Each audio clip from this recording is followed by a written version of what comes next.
Le gouvernement du Québec lui-même a fait l'évaluation que nous aurions besoin de 1,6 million de personnes pour remplacer simplement ceux qui allaient prendre leur retraite d'ici 2030. D'où vont provenir ces travailleurs qui vont remplacer ceux qui vont prendre leur retraite? 50% des besoins, eux, vont être comblés par les étudiants. Un autre groupe va combler 25% des besoins et ce groupe, c'est des gens qui sont un peu plus éloignés du marché du travail, des clientèles de vos organisations.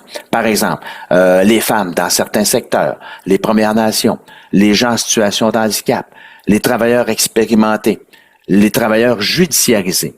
Donc, si on a les bonnes mesures, les bons programmes, les bonnes organisations pour accompagner ces gens-là, cette clientèle devrait combler 25% des besoins. Donc, c'est énorme.